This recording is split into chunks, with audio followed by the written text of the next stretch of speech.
Hey everybody, we're going to talk about Form 1500 today. This is a health insurance claim form.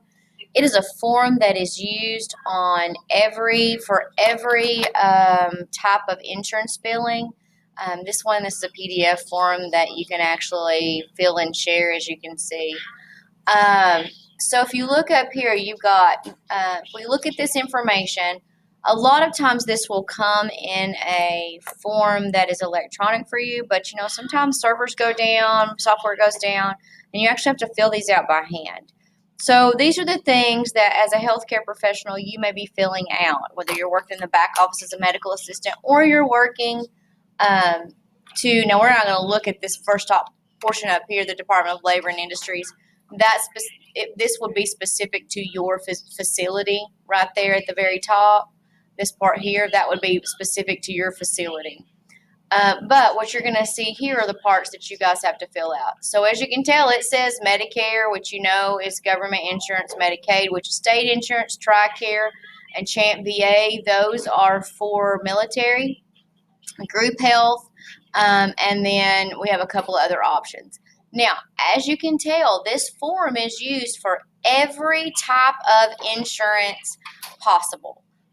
So this is a universal billing form that has to be filled out completely or they will deny your insurance. They will deny payment to your entity. So you want to make sure that's filled out right. Then you have the insurer's ID number, their insurance ID number, their last name, first name, middle initial. If you put this in wrong, they will not do it correctly. Insured's address. So sometimes the patient's information over here, where it says patient's name, patient's address, city, zip code, telephone number, those may be different than the insured's name. Sometimes the insured person is a spouse. Sometimes it's a parent. Sometimes it is the actual adult sometimes people carry their parents on their insurance depending on what kind of insurance they have.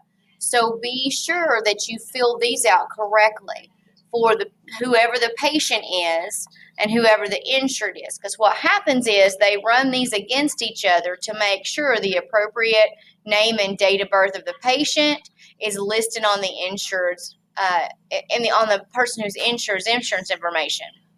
That prevents me from trying to get medication or services for someone who is not on my plan.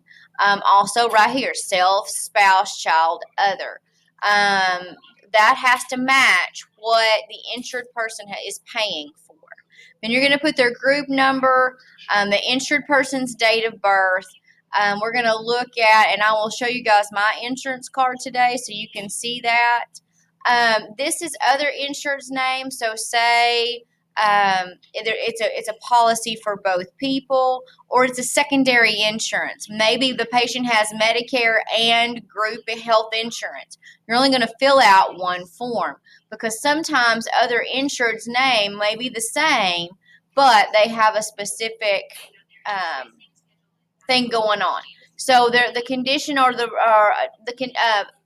the patient condition is the patient's condition related to employment. So the reason why that says employment is because if someone gets hurt on the job, workman's compensation has to pay for that. If it's an auto accident, then the auto policy has to pay for it. And then if it is an other accident, like an accident in someone's home, their homeowner's insurance will pay for it. And that's where you would do some of this other insured as well. So if the other insured party is the person who caused the auto accident, the employer's workman's compensation, or homeowner's policy, you would put that information over here. That would be listed over here as well. Now, when we look on down, this says to be sure that all that information is correct and sign and date it, which means if you sign and date this, that you are saying that the information above is correct and that you have verified it. If you do not do that, then you are breaking the law. So be sure if you're the one doing this, you have verified the information. What that means is every time someone comes into your facility, you should be verifying their information. Now, when we get to sections, the second block, which is sections 14 down, now we're looking at the date of the current illness or injury. So now we're looking at what's going on with the patient and why they are there.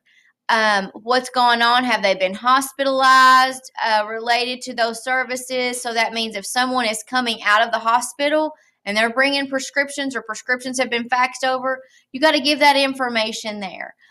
Date of current illness, injury, or pregnancy. So that would be last menstrual period. This is not going to cover everybody, but if you are in a doctor's office, it does work this way. Also, if there's a date of an injury, anything like that, you have to put all this information in here. Diagnosis codes. Diagnosis codes are very important, whether you are a doctor at a doctor's office or you're at a pharmacy. You will not get paid for services if documentation or prescriptions don't match up. So hopefully in the doctor's office, the doctor is connecting prescriptions with a diagnosis. That way, when it comes to the pharmacy, it's already there. If not, then you're going to have to do some research back and figure it out. Then there's things that sometimes are not applicable, like outside lab charges. That might not be something you're doing. If you, for some reason, you have to resubmit a code, you're going to have to put that in there, and the entity, the insurance company, Medicare, Medicaid, TRICARE of insurance, they're going to give you information to put there.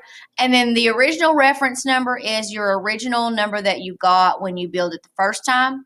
Prior authorization. With a private insurance company, you are going to have to get prior authorization for many things, including prescriptions and also for services.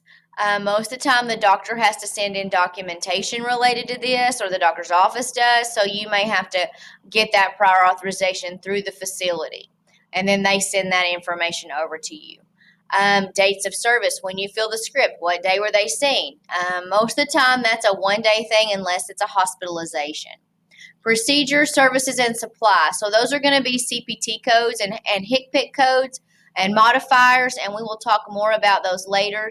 But those are specific coding outside the diagnosis codes that are necessary for billing.